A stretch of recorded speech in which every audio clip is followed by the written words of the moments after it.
Hello, YouTube. My name is Philip on Water. My real name is Philip Lebsack, and I co-authored the book with this other person you're seeing now, James T. Dolemen.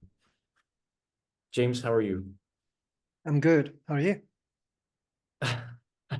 I'm good, thanks. Yeah. So, James, our new book, The Orthodox Understanding, we've gotten some feedback, and I just wanted to kind of talk about that a little bit with you today. One thing that I feel like I've noticed is it seems like people are talking over each other sometimes. Whenever I talk with other people about the book, usually people are bringing up certain scriptures. Like they'll say, but this understanding you have can't be right because Paul said this, or the gospel says this, or the New Testament says this. But the book is about those very scriptures and their interpretation. So it's like we're talking over each other.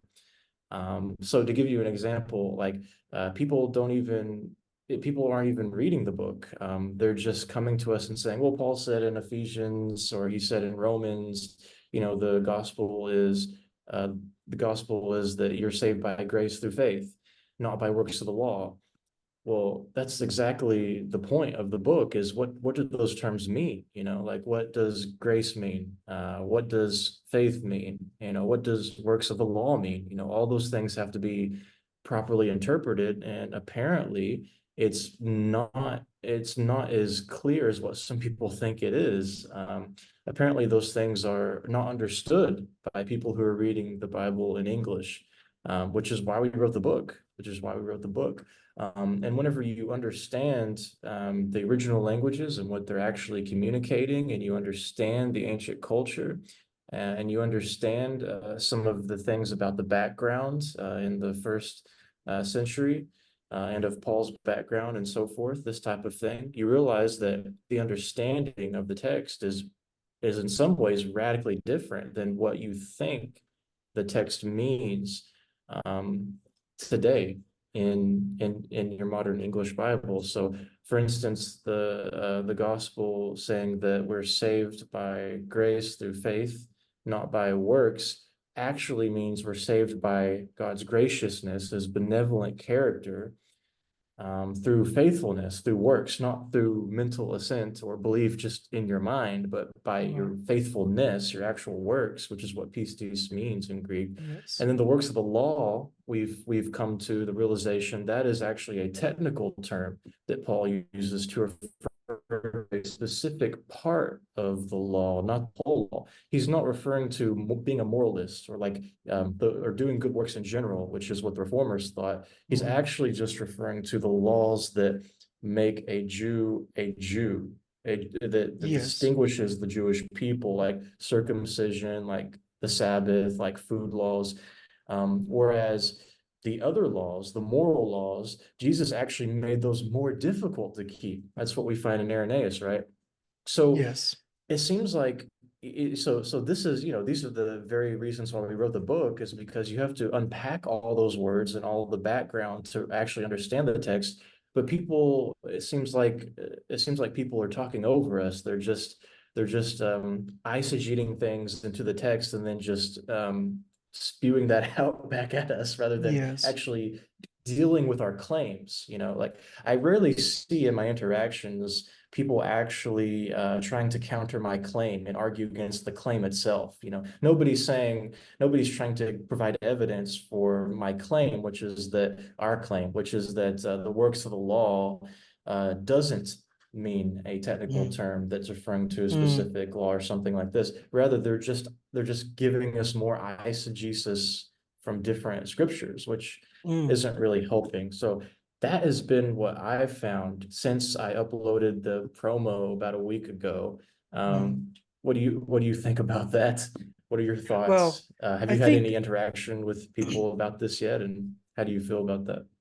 I have a couple of readers. They have some feedback on this, but we haven't talked in detail. We need to make arrangement for that.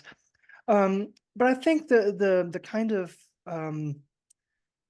phenomena you've encountered is really like, to begin with, people have a presupposition of what gospel is. Like they already thought like that is the gospel. If that if you don't have that, then you don't have the gospel. Well, interestingly, if you read the book of Gospels, the book of Gospels says nothing about the things they usually think what Gospels are. So the Gospels are like the idea of a gospel, the good news, is not like a good news in general. It's not some news that is good. It's a military tiding.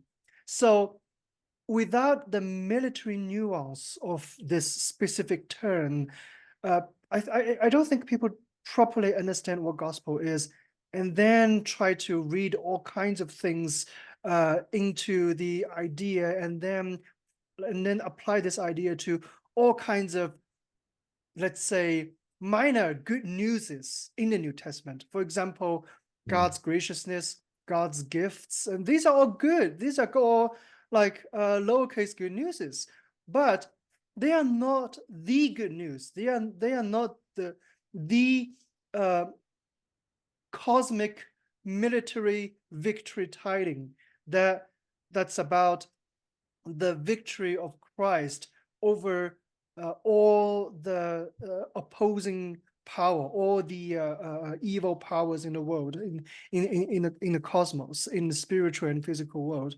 So without understanding the very idea of what gospel is, it is very easy for people to read all kinds of good things into the idea of what gospel is. I think that's what like where people started to get wrong, and they feel like there's no, like, for many people, like there's no debate what gospel is. It must be about salvation. It Yeah, must be right, about yeah. we're getting to into heaven. But no, that's not what gospel is. That's the consequence of the gospel. And people don't realize this. They put all the kind of good things into the good news. And that's not exactly what's going on there. So I think these concepts, those, like the fundamental ideas like these are the first things that we like. I think in our interaction with people, we want to set these things out first and tell people that's what we are talking about. It's not what we are like.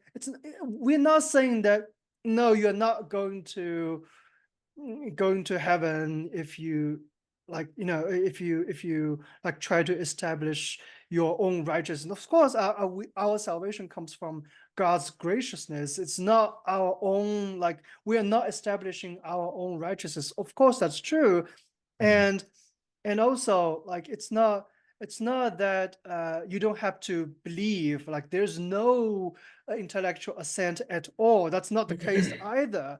But the point is that that's not what gospel is. That's not what faith is. That's not what works are. So we want to lay out those fundamental ideas first before we actually can get into those topics. And that's where, like, I think Yeah, why you have yeah. encountered so many like people talking over us, things like that.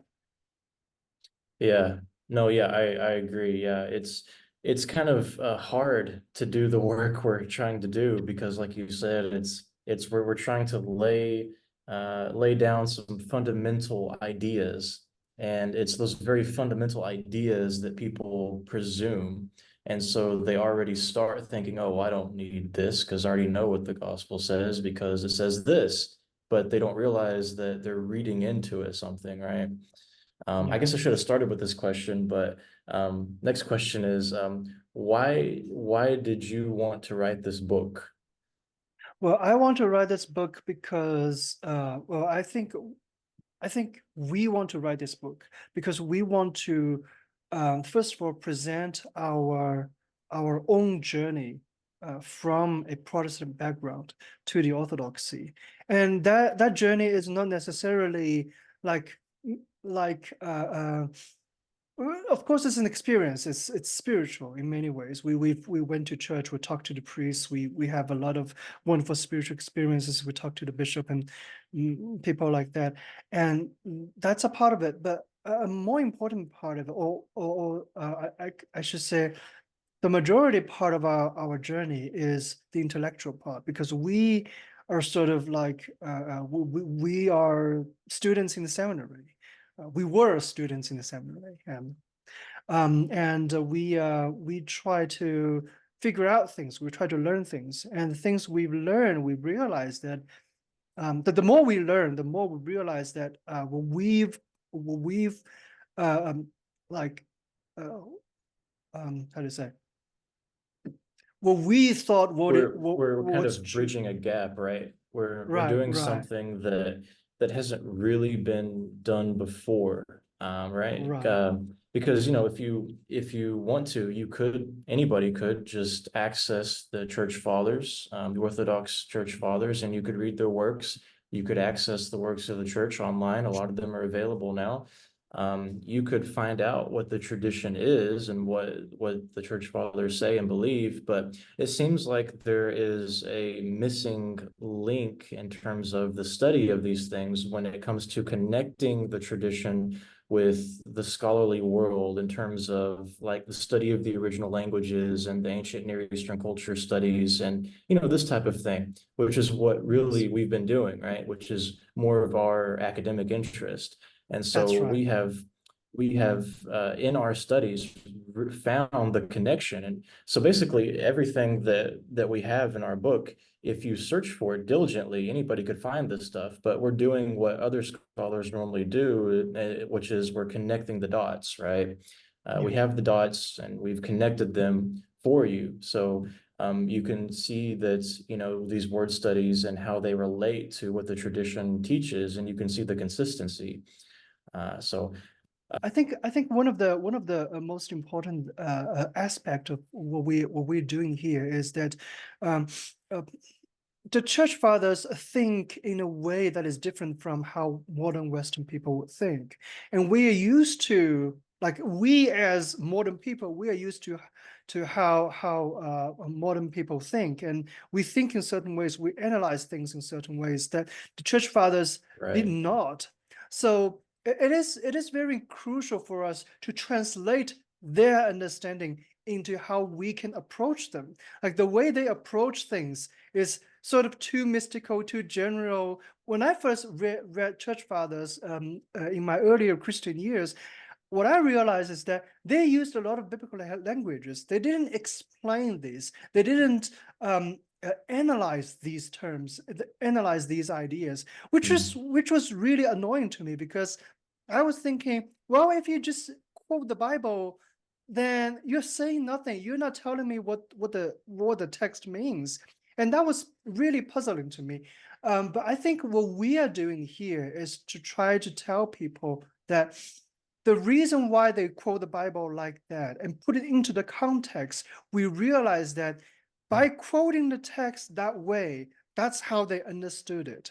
And we are just giving people the background and the analysis that they didn't have, and we did the analysis for the people in the modern world, so that they can understand why the church fathers spoke in such a manner. Why did they quote the scriptures like that? Why did they quote scriptures in that specific context, which probably isn't the same to us.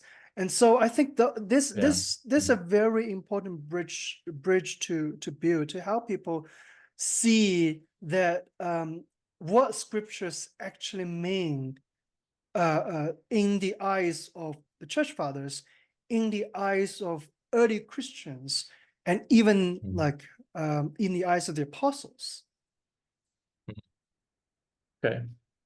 So James, what are we trying to prove here?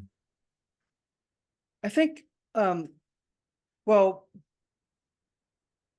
from certain aspect, I think we are not really trying to prove anything. We are trying to present the conclusion we've come to through all our studies. And in many ways, those conclusions amazed us too, right? It wasn't just, I can remember the days when we've talked in our dormitory and we've talked about what is the gospel and what is sacrifice is about. Like, we are all amazed by our own studies. That's what it means. That's what it signifies. And nobody's ever told us anything like that. And of course, you can still find those materials in very like specific disciplines in academia, which honestly, like, even you could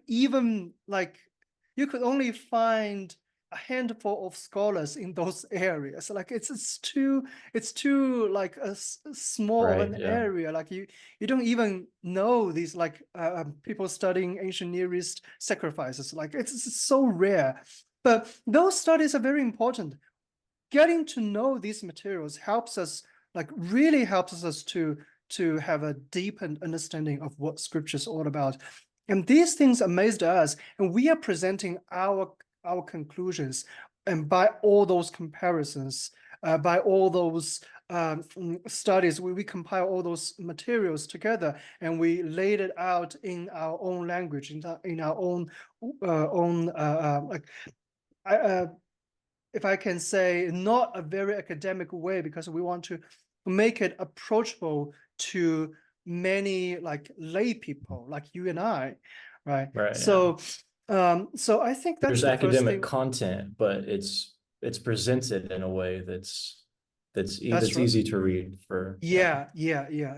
So I think that's the first thing we do. But if we do try to prove something, what we are trying to prove is that what the Scriptures teaches is definitely not what the churches in the West has been teaching ever since the Middle Ages. Because comparing the Scriptures with all ancient writings, whether it's ancient Near East or whether it's ancient Greece or ancient Roman and ancient church fathers, compare Scriptures with all those writings.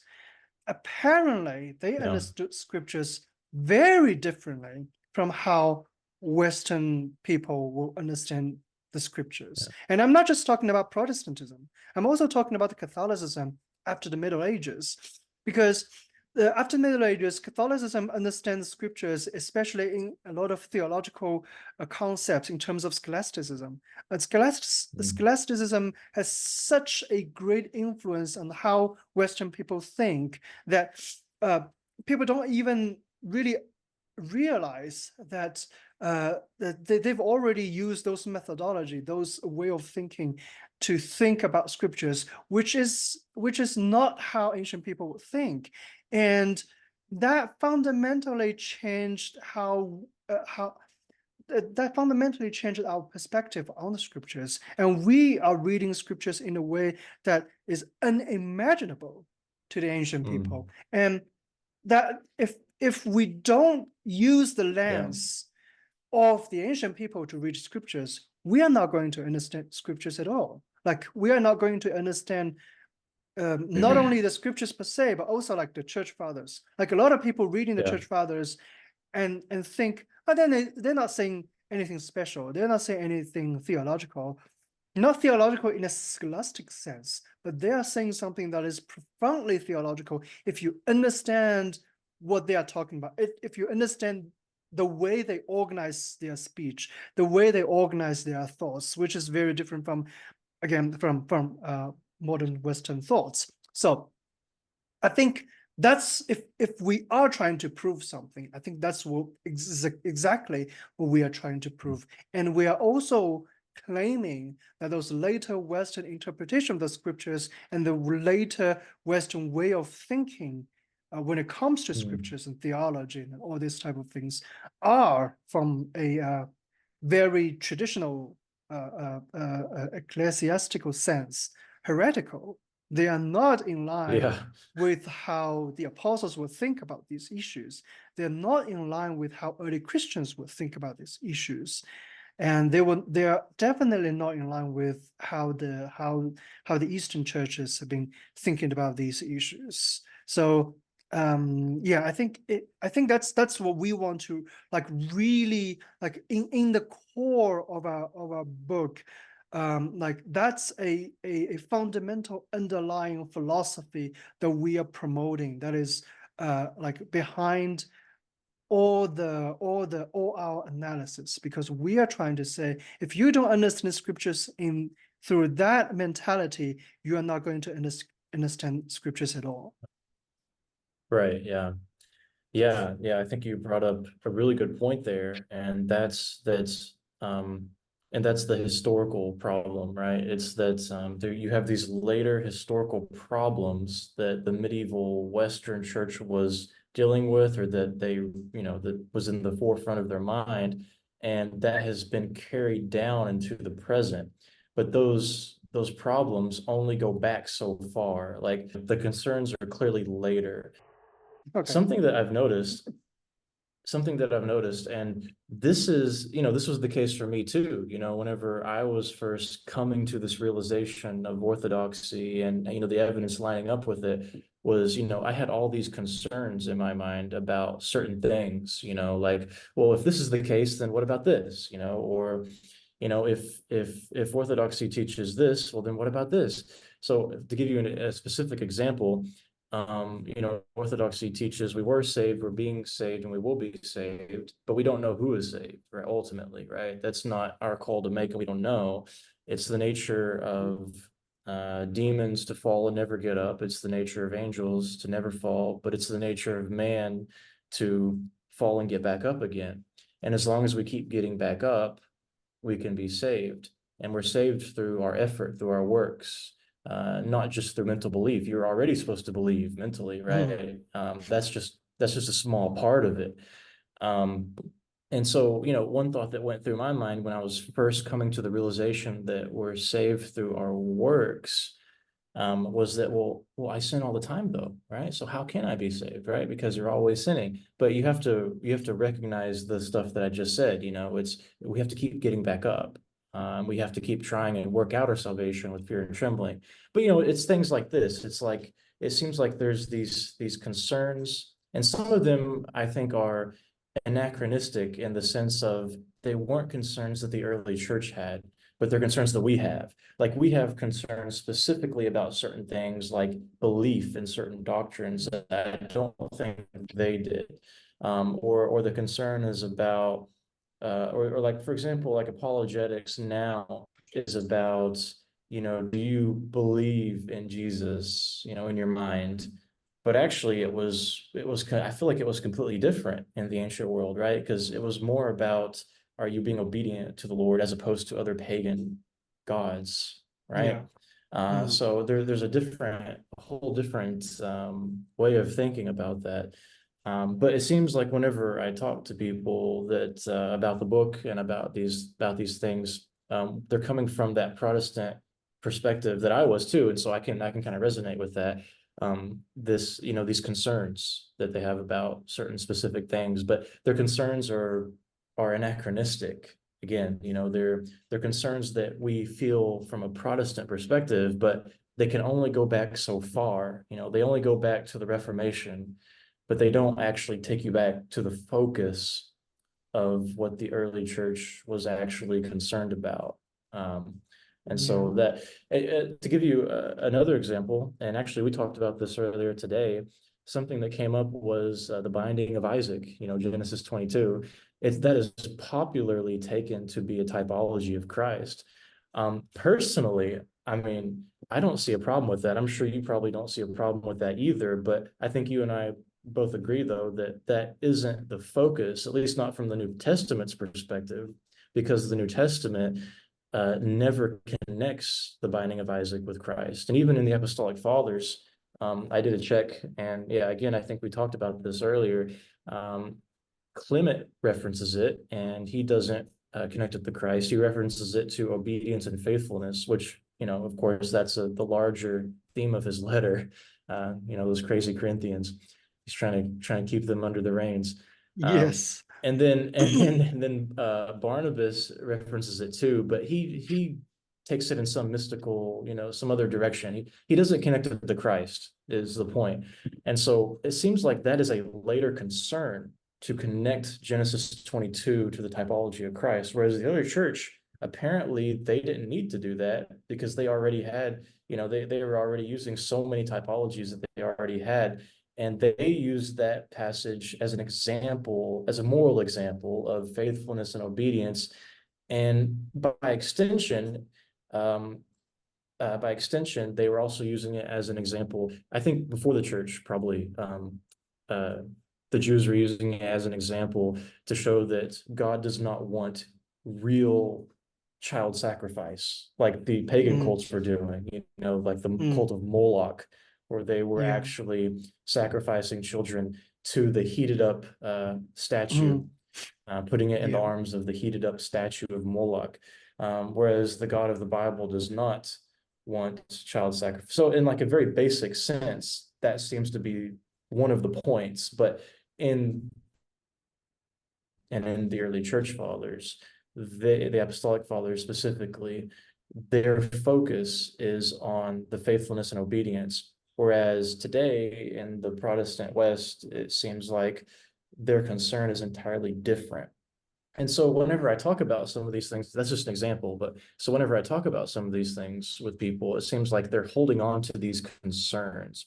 But the question is, what was the original focus, right? The question is, what did the early church actually believe? What was their actual focus? What did they care about? Not what the reformers cared about, or what we necessarily care about per se. It's what did the early church actually care about and believe, right? And Yeah. so what are your thoughts on this? Yes, I think And it's on the very, binding of Isaac, how would you say we should interpret the binding of Isaac? Do you see the yeah. substitutionary atonement in the binding of Isaac? No. I think that's very, that's Why don't you see the substitutionary atonement in the binding of Isaac? Isn't it clear to you? It's so obvious. He was gonna kill Isaac, and then God says no, and then the ram comes in. That's the substitute. You can't see the well, substitutionary atonement? Would you please explain to me and to the people why there's no well, substitutionary atonement there? first of all, you only see the substitutionary atonement when you have that doctrine in the first place.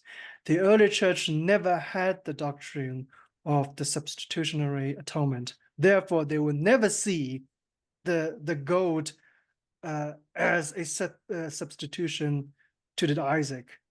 They will only see it's an example of Abraham's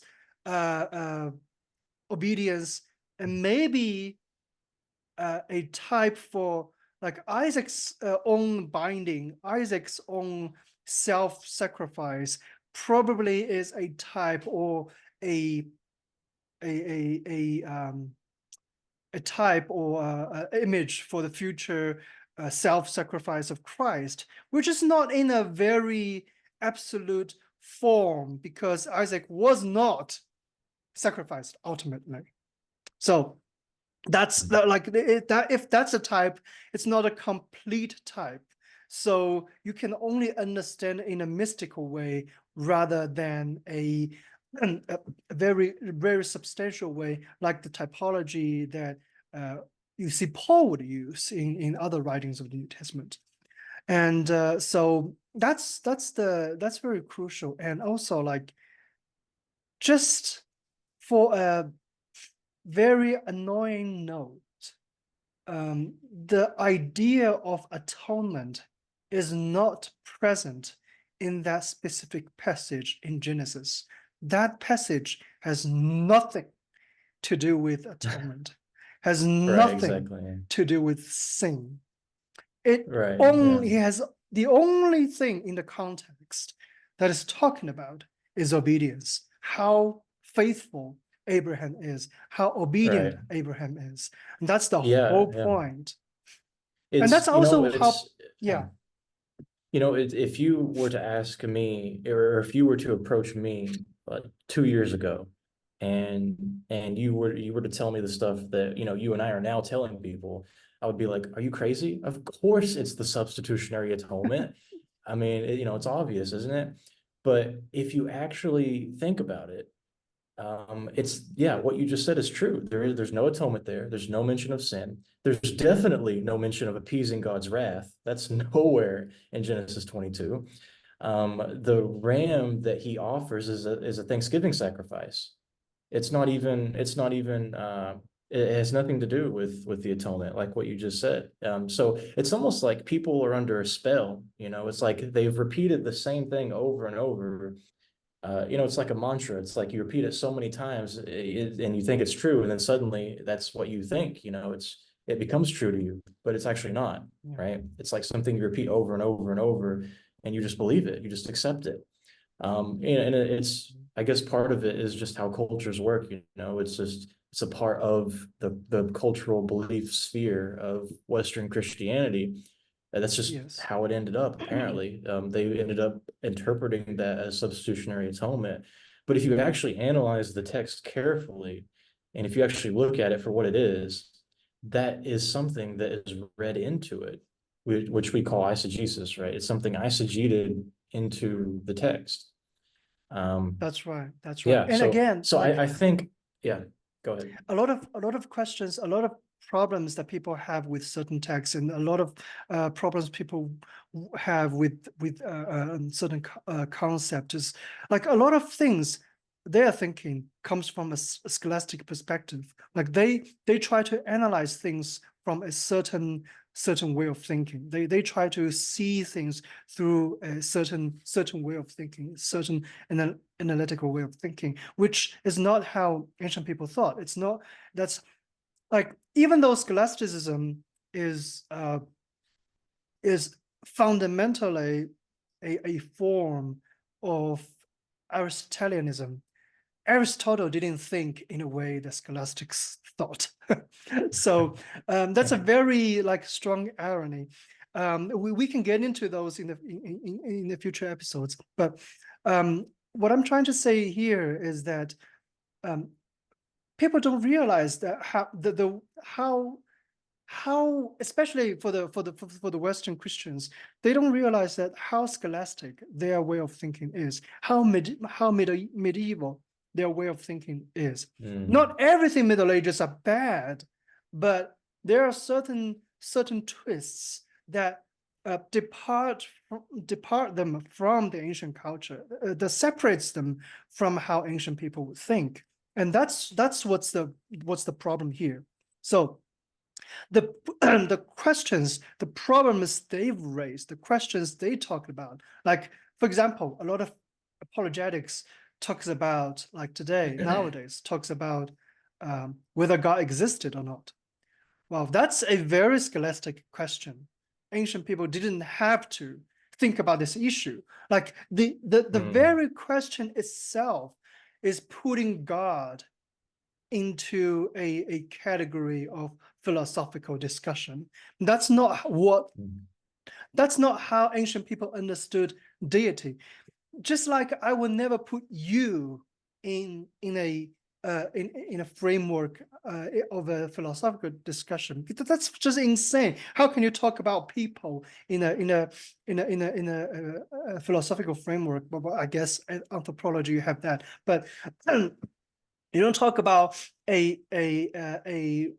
guy from a remote rural area and talk about him like whether he exists or not. What does he think in a very philosophical way? That's just insane. That's how ancient people will understand God. God is this real existence, like this reality people experience, and what they're trying to figure out is how to interact with this reality, how to interact with this person, rather than to analyze it. So questions like this are the concerns of later scholastic discussion. Like, those discussions never existed before because they're not important. Ancient people didn't have these problems, and these are not the concerns of the apostles either, because they didn't think that we need to address those issues before people can have the true faith, before people can have the obedience to God. For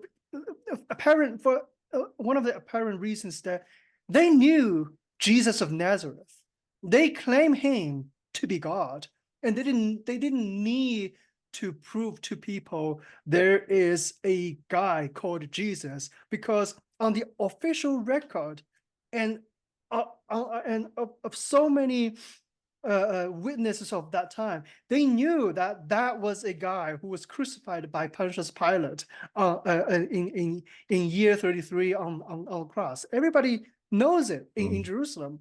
You don't have to prove anything. Like the idea of proving something through a logical deduction, that is very, very scholastic. And so that's one of the examples.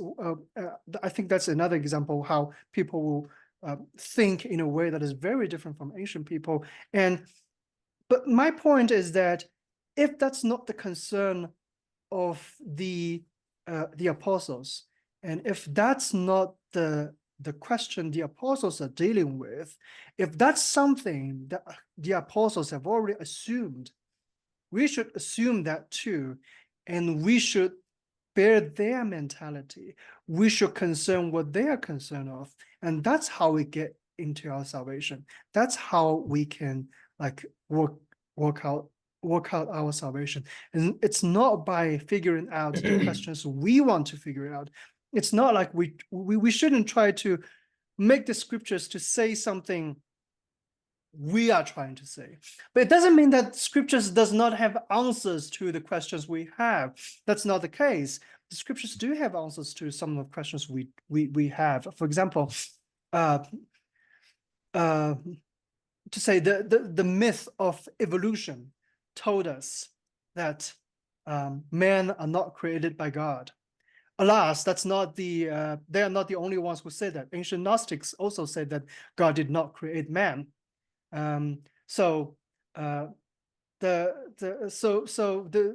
scriptures do have the answer for that, because in the very opening chapter of Genesis, it claimed that God created man. It's so clear. It's there. The scriptures do have some answers, but the scriptures are not written to specifically answer our concerns. They have other concerns that we need to be concerned of. If God created man, what is the duty of man? And that's the concern of the scriptures. And that's how we should think of when we approach faith, when we approach scriptures, when we approach salvation. Without those mentalities, that would be very dangerous, because we will think that scriptures answered my questions, and they gave me some answers, and I solved my problems, I solved my issues, but it doesn't bring me salvation. I think it does, but that's not true. I'm just deceiving myself, because I'm not I'm not working on the things that scripture expect me to work on by what it's written down. So that's the danger. That's the real danger, like very real spiritual and practical danger we are facing here. You know, I'm really glad you mentioned that, because that's a great segue to the next thing I wanted to talk about, and that's, you know, our reason for making the book and for putting this out. You know, we have our own things going on in life, right? You know, there's other things we could be doing, but we took the time to put this book together, and we're trying to publicize it and publicize this message, and we're even making it free. We're doing all this because we think that the gospel is the single most important thing in this world, and the correct understanding of it can have eternal consequences, right? And so we really believe that this understanding, if it's understood properly, will bless you. And so that is why we have decided to put the book together, and why we're trying to get this message out. For me, it has been such a huge personal shift in my own life. I mean, the journey and the story behind the book has significantly changed my life. It's changed my perspective on Christianity, on the world. It's changed my walk of faith. Before I came to the understanding with the help of James Dolemen here, that led to the book, I thought Christianity was all in my head. You know, it's something that you just believe, you know, you give mental assent to, you believe up here, and you know, once saved, always saved, right? You know, as long as you believe, you're good. You know, as a result of your belief, you should do good works. But I mean, if you don't, you know, that's kind of a gray area. But actually, the gospel is something completely different than that. Like that is so foreign to the original true message of what the gospel is. As you said earlier, the gospel is should be more understood in like this military type of language. It's the good news. It was used of the emperor. The evangelion, that term was used when the Roman emperor came back for a triumph from conquering his enemies. And so it's used for Jesus because he is the king who conquered sin, death, and the devil. And by living in obedience to Jesus and doing the works he commands us to do, we can conquer them just like he did and escape the dungeon, right? We have a whole chapter about the dungeon in our book. Yes. So yeah, again, just to sum that up, yeah, I'm sure I speak for both of us whenever I say that the gospel we really believe is the single most important thing in this world, and so that's why we want to share it with people. So those are my closing statements for for this video. What do you have anything to add to that, James? I think I have nothing to add now. Okay, all right. James, it's been a pleasure. Thanks for joining me for this video. Yeah, so our book is set to be published by the end of this year. Is that right? Is that Yes, deadline yeah, still set? yes, that's right. Our book will be formally published by former publishers, Orthodox publishers, by the end of this year. It's already blessed by a priest, and we are hoping Oh, that's that wonderful. the bishop will bless it, and we need to that's why we need more response, more feedback, and we can revise it, make it really a book that we really hope that this book will speak to people. Like we really hope that the book will not just to not just we're not just like barbling our own like opinions. We try to speak to people, actually have dialogue with people to help people to understand what the conclusion we've come to, and we really want to like contribute to people's understanding on the gospel. And like Philip just said, that gospel is the single most important event in the whole universe, in the entire history of the universe, in the very reality that we're living in, this very moment, this very second. So we want to present it well, and we want to be responsible, and we want it to be like a book of the people. Like people can read it and understand what we are talking about, and Mhm. the book will really really be speaking to them. Awesome. Thanks, James. I Thanks. wanted to share something with you. You mentioned Mm, mm. just our babbling. It's Yeah. kind of funny. I was sharing the book on some Facebook groups, and Mm, there's one Facebook group called Christian Apologetics, right? mm, And so I commented about the book on there, and then some random person who was apparently a top contributor in the group, he commented and he said something like, Jesus is not divine. And then he like gave some reasonings and tried to evangelize me. And I said, isn't this a group for apologists? yes. And then he said, yeah, that's what I'm doing. Yeah, I'm being an apologist. And then I said, but you just said Jesus isn't divine, saint. And he said, well, I'm being a Christian because, I'm trying to share the truth, right? And it's all about the truth. And he quoted a random Bible verse. And so, and then I was like, hang So on a he second, there's something not quite right here. Yeah. so his Christian And faith I is that said, Christ is not his so, Christology is like so I the non-divine replied, Christ.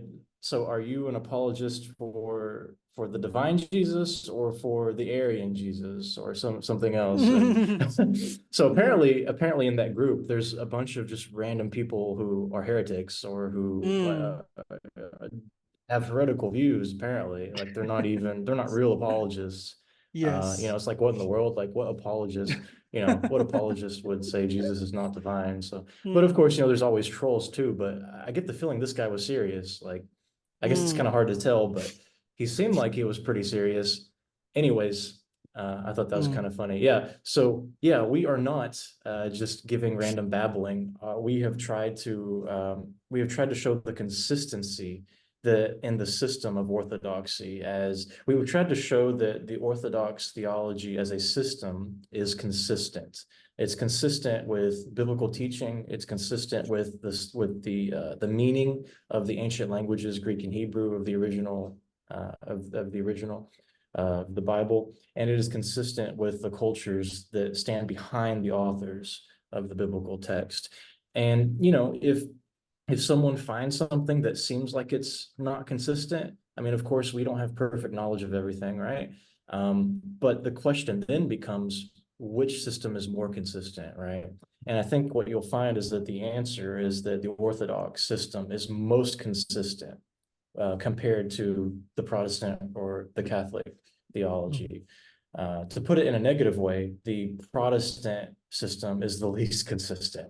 So, Yes. um, Mm, so yes. yeah, there always may be some wrench that gets thrown in the gears that makes it seem like, the whole machine's going to shut down. But, in the grand scheme of things, what is the most consistent?